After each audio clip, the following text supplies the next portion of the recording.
Spike, you did a wonderful job at the opening there. Look at that. Spike took some of my tips and he was able to route his name. Next he's going to learn how to use the CNC. I want to thank a few people that have been helping me out in the recent few months. Jim Uno from American Green Light. He's supplied us with a lot of the lights in the shop now. It's a little bit brighter in here. I don't know if you could tell. And then I also would love to thank my friends at SawStop for supplying me with an excellent machine that has improved my workflow and the quality of my work. I highly recommend getting a SawStop. It is a great, great, great unit. This has taken a little bit longer than we expected, but this is one of the first offshots from the rubber molds that they're making in China.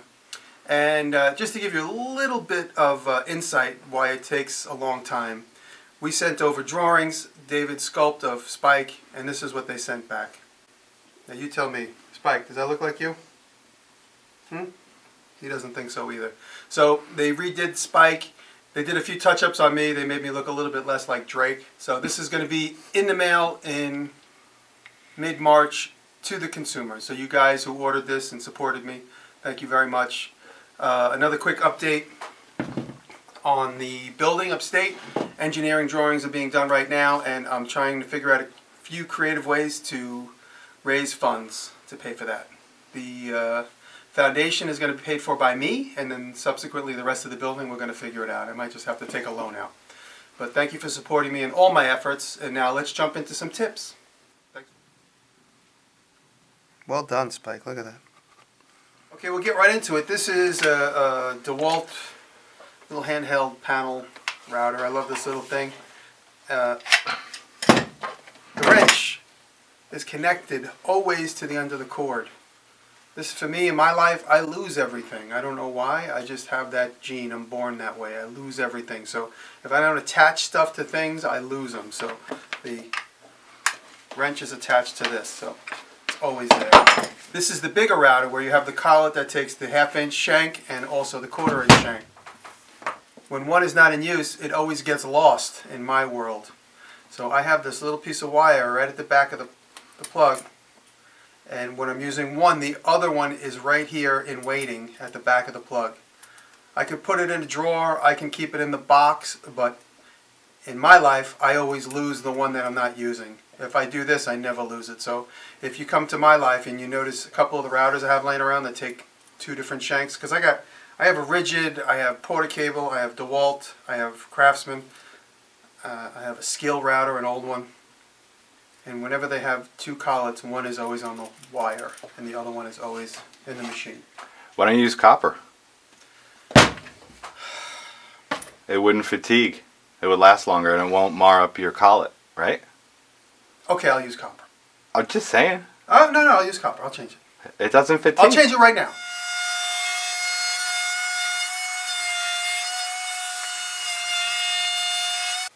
Okay, you want to cut your name, you don't have a CNC, you're going to freehand your letters. I'm going to show you a couple tips that helped me in the past. This is just a chunk of maple, and what helps me is I just hot glue it to the table, just a couple dabs of hot glue. Keep your workpiece from sliding around. Of course you can clamp it, or you can put screws through it, or whatever, but this way it's free. The router plate can slide on and off the whole piece of wood. Carving letters, and I just freestyled these letters by hand. When you're carving them, and you don't want any chip out around the letters themselves, take an X-Acto and just carve right up to your line.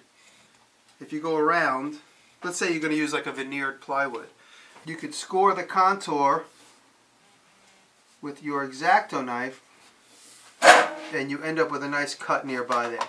And then, of course, the router tip I'm using here is a 1/4 inch, so you'll get rounded corners. You can go back in there with a small chisel and chisel them out. When you're going into a piece of wood with, say, a 1/4 inch bit, when you plunge straight in, sometimes the router will vibrate and make a big hole, not intended for what you want. But watch what I do when I go in. I burrow out a little bit and I give the bit some space around it. This way it doesn't want to feel trapped and then vibrate and make a big cut that I wasn't intending on doing. So you're going to watch me do a lot of that as I plunge directly into the wood.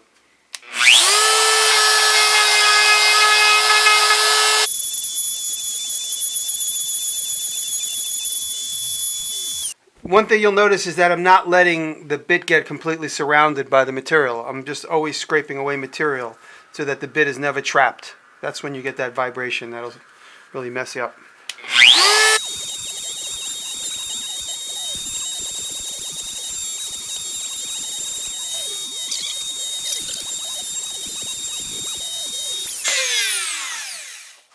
The bit I'm using here is a bit I got from the toolstoday.com website. They're not a sponsor, but that's where I do buy most of my CNC bits. This is typically used for plexiglass and plastic, but I'm using it here today on wood.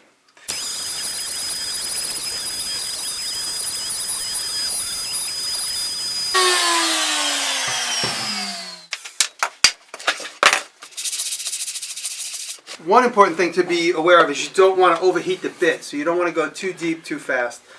This small bit will get super hot, the tempering will go away, and then the bit will become dull. So that's one important thing is when you have a small bit, it gets overheated really quickly. So you want to take small bites, and you don't want to let the bit get completely trapped by the material. That's when you start burning. When you start burning the wood and you stop cutting it, then you know you're in trouble. It's time to get another router bit.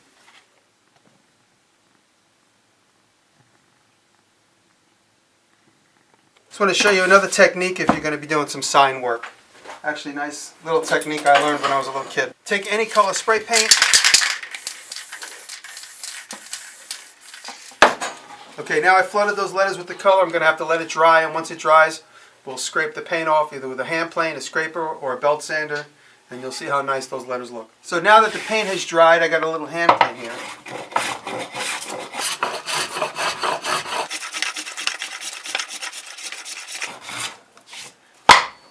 Look at that.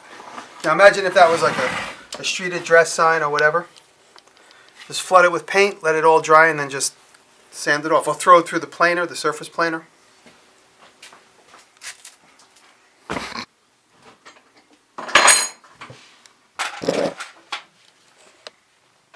I'm going to show you some plate tips. You could make your own plate. This one happens to be big enough. I drilled 2 holes in it right here.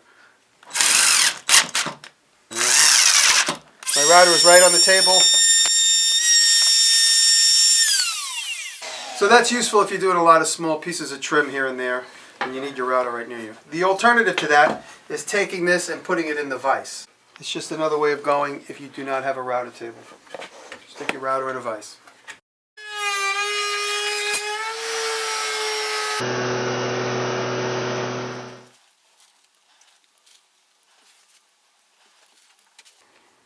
Flush cut bits, let's talk about them.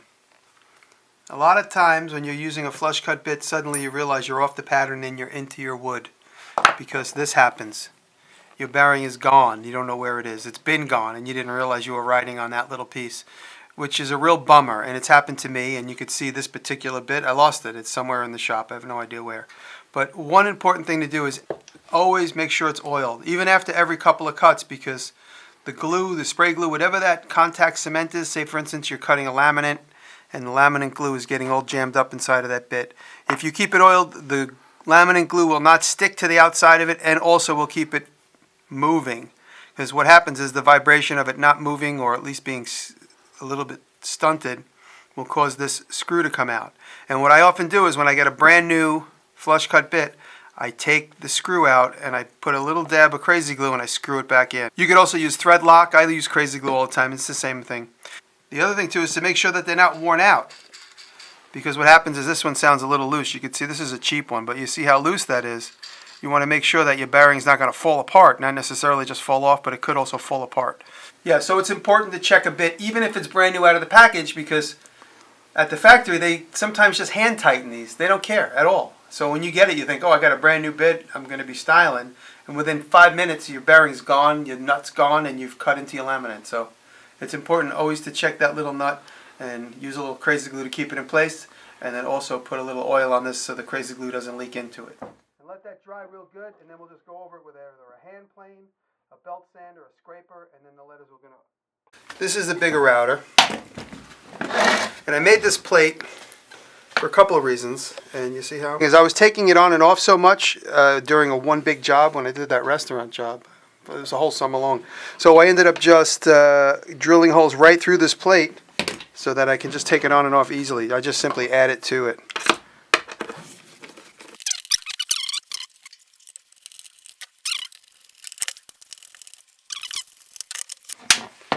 Now with a big giant bit like that, I don't want to lose control of it. Put a weight on it like that. So when I'm dragging it around on top of my pattern, I don't have the fear that it's going to run away on me. If you know what I'm talking about, A big giant bit like that, it's got all that cutting surface area, is going to grab the wood and pull the router out of your hands if you're not prepared. So that's why I put this big plate on here and I pile weights on this. And that keeps me at the edge of my material and it keeps me from running away. Look at that fat sack hanging that he's kicking around with his hind legs. Okay, this is a setup. I'm going to cut a couple of perfect circles.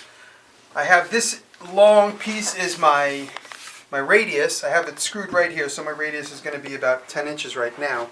And I have the router attached through the plate, just screwed right onto my radius wood, and the router bit goes right through a hole here. But what you see I have here is this locks the radius in position, so I will be turning just the wood underneath through that hole right there. This avoids the cord getting tangled up, which every time you keep spinning it around and around and around.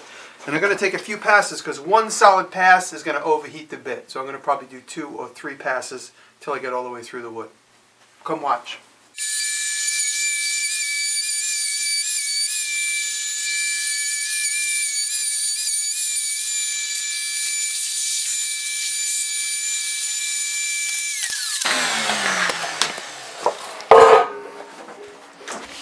So there I've cut the outside radius. I'll make a donut, so let me move the radius in a little bit and you'll see how I do it.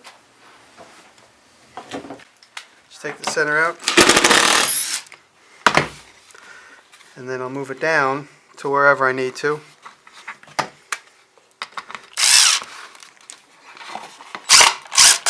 I'll put the hole through there and make sure I find the hole inside of here.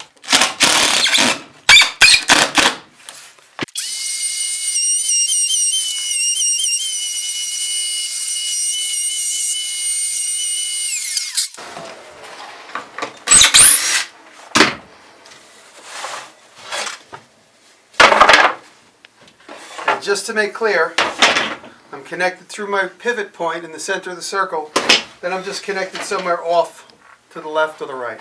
So spin the material under your router as opposed to spinning the router over your material and getting your power cord all tangled up. Another advantage is it keeps your dust collection in one spot. You're not dragging the vacuum hose around with it and you're not routing big giant circles on your table. Who did that? Did you do that?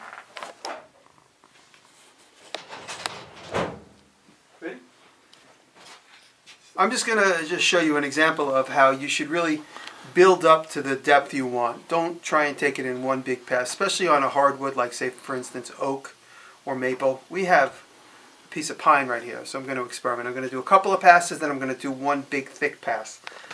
So I think a couple of passes is the right way to go. We'll do an experiment and I'll show you. Set it about 1/8 of an inch.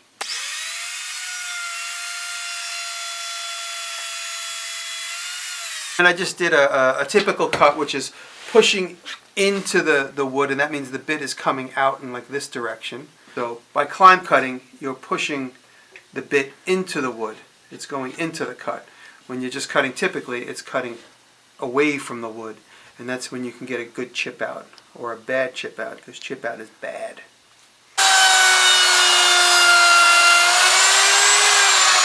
So by doing a climb cut, I have more confidence knowing that I'm not going to get chip out. So I can just push in and pull it right to me.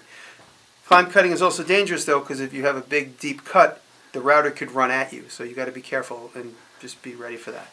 So I'm going to take a deeper cut now and see what happens.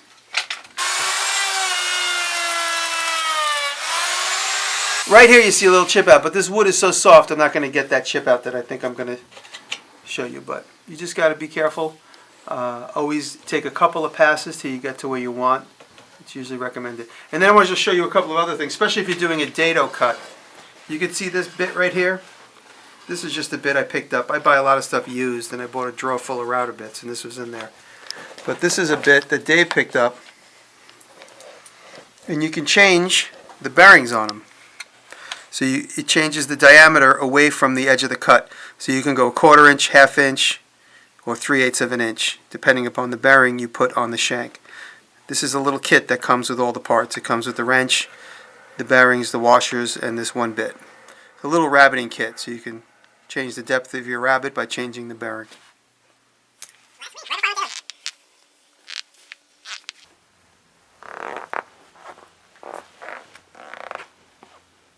All right, I want to show you just a way to protect chip out. Say, for instance, you want to put a dado across end grain. So right here, we're going to take this piece out right here. We're just going to take this piece out. But we back up the end of the cut with a sacrificial piece, and this is all just clamped to the table. We're going to router this out. And whether you're pushing it through a router table or whether you're doing what I'm doing here, always make sure you back up the end of your end grain. When you're cutting perpendicular to end grain, you need to back up the end of the cut. And then we'll do one without to see what happens.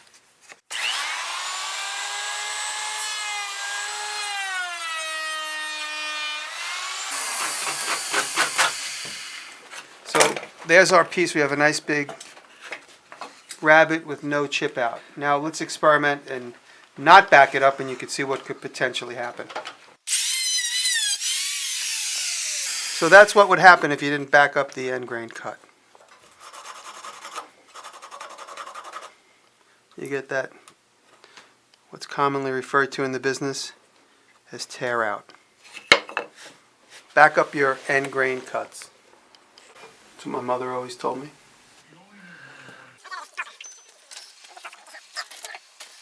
There's a lot of flattening jigs on YouTube, a lot of different versions of it. I made a real quick, fast one here in this Core 77 video. Take a look.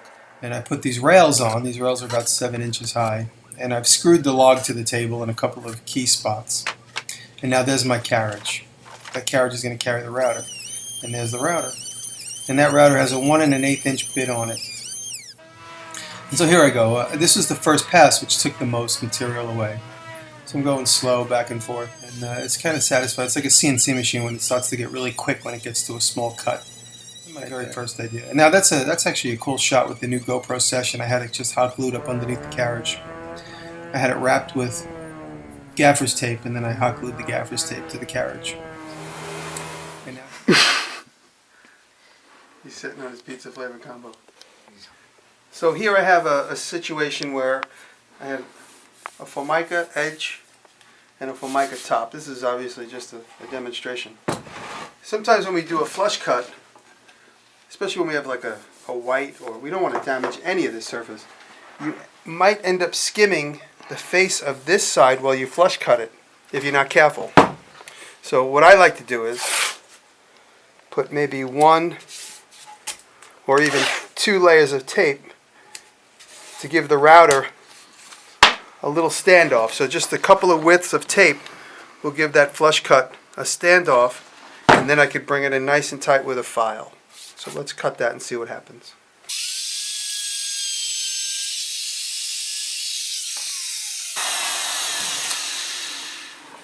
So now we're standing over a little bit, and I like to bring that in with a file.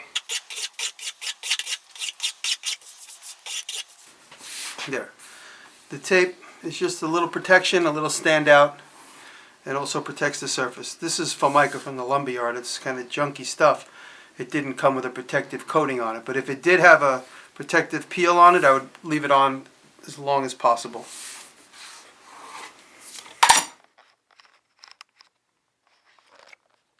Alright, we're going to talk about a pattern bit right here. I got this little bearing. It's at the top of the cutting head. This is a little bit more dangerous, a little bit more tricky to use, because you have this whole bit that could bump into the piece of wood you're trying to keep, which is typically the piece of wood on the bottom. You have your pattern on the top so it rides the bearing, and your piece you're keeping is on the bottom. So you got to be careful to cut parallel and straight. Another thing too is, if you tend to use these type of clamps, they'll vibrate loose. So I recommend always using these screw clamps. They don't get loose with the vibration from the router.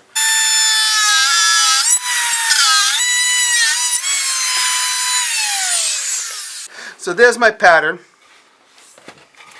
and just as a demonstration, like I said, you got to be careful, because when you cut with the bearing at the top of the thing, you just have to be careful you're not cutting into your piece of wood. If you come in perfectly straight, you'll be okay. If you come in at an angle, you can screw up your cut. Alright, so now I'm going to do a test with the bearing at the bottom, which again is safer, because if you tilt away from the wood, you're not going to cut into it. You'll only tilt up to it straight. If you're just susceptible to manipulate it around, you'll always end up tipping it away, and the bearing will keep you from cutting into your piece of wood you're trying to save.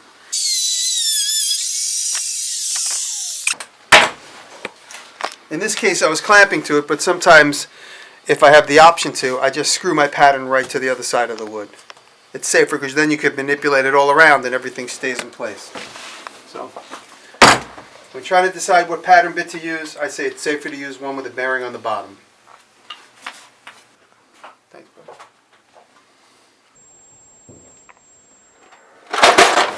What's up, buddy? I end up with a lot of bits from garage sales. People give me stuff, so I end up with so many bits. For me to make an organized pattern, it's just not my style, of course. A lot. I have pretty much a bit for almost every scenario that I need. I got. With a custom chipped up profile on every one. Oh, that's Mr. Trollman. Always has something to say. But this drawer here is the bits that I'm using the most often. So if I kind of cull it out of this pile and I get up using it for a job, it ends up in here. So this is my bit organization, is these two drawers. I know I have everything I need for pretty much anything I need in these two drawers.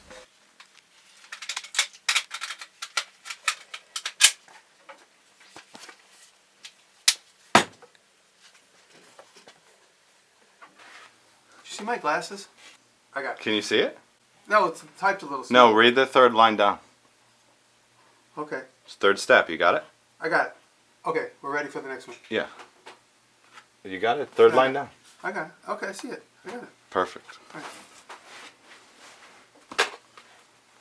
Fucking dumb gag. That's the end of your end grain. When you're cutting perpendicular to end grain, you need to back up the end of the cut. Parallel to end grain. Perpendicular would be long grain. I'm cutting perpendicular to end grain. Well, you're cutting parallel with the end grain. Are you trolling me right now? No. I'm parallel with the end grain. It's perpendicular. Just wait till the comments. They'll all take my side. I can't see anything. Something's wrong with the lens. It's all fuzzy. I don't know. We sent them pictures of Spike, and this is what they sent back. I know you need your glasses that close, brother. He's disgusted. You could see it on his face. Aren't you going to crack it? I hope I crack it. It's the whole reason I'm doing it, so I crack it. Do not have a router table. Just stick your router into any vise and make sure you don't crush the housing, because the trolls will be on you. You don't like that? This has got a 7K camera on the bottom. It films. It actually X-rays people when it's filming them. It films their skeleton, right? Where'd you get it? It's a beta version. I can't talk about it. Okay, go. Go ahead. Fly it. What, are you Wait, scared? You going to let it go from Yeah. your hands? What, are from you those scared? mitts? I'm not scared. You're going to lose one of those sausages. Go. You're good. You're good. You like it? You really know what you're doing. Come on. I'm going to teach him how to jump through rings of fire. Come on. You need a little bit more energy if we're going to try and sell this show.